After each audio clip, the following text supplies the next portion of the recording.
మణిపూర్ అల్లర్లు చెలరేగిన 2 ఏళ్ల తర్వాత ప్రధాని మోదీ మొదటిసారి ఆ రాష్ట్రంలో అడుగు పెట్టబోతున్నారు. ఇవాళ మధ్యాహ్నం 12:30 ప్రధాని మణిపూర్ వెళ్లనున్నారు.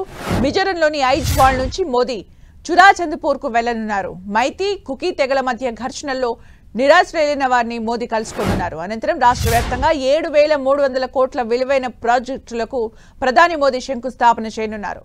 ఆ తర్వాత పీస్ గ్రౌండ్ లో మణిపూర్ను ఉద్దేశించి ప్రసంగిస్తారు. అక్కడి నుంచి రాజధాని ఇంఫాల్ వెళ్లి అక్కడ 1,200 కోట్ల ప్రాజెక్టులను ప్రారంభించి మరో బహిరంగ సభలో పాల్గొంటారు. ఇవాల్టి నుంచి ఎల్లుండి వరకు మోదీ మిజోరం, మణిపూర్, అసోం, పశ్చిమ బెంగాల్, బీహార్లలో పర్యటించనున్నారు. మణిపూర్లో 2023లో రిజర్వేషన్లకు సంబంధించిన మార్పుల విషయంలో కుకీ, మైతీ అనే 2 తెగల మధ్య హింస చెలరేగింది. మైతీ కుకీ తెగల మధ్య జరిగిన ఘర్షణల్లో చురాచంద్పూర్ తీవ్రంగా నష్టపోయింది.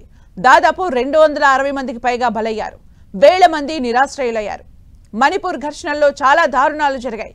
2 వర్గాలు ఒకరినొకరు చంపుకోవడం, నిరంతర దాడులు చేసుకోవడం వరకు దారితీసింది. మహిళల్ని నగ్నంగా రోడ్డుపై నడిపించడం, అత్యాచారాలు చేయడం లాంటి దారుణాలు చోటు చేసుకున్నాయి. దాదాపు ఈ అల్లర్లలో 200 మంది మరణించారు. ఆ సమయంలో ప్రధాని మణిపూర్ను సందర్శించకపోవడంపై ప్రతిపక్షాలు తీవ్ర విమర్శలు చేశాయి. అయినప్పటికీ ప్రధాని మణిపూర్లో అడుగు పెట్టలేదు.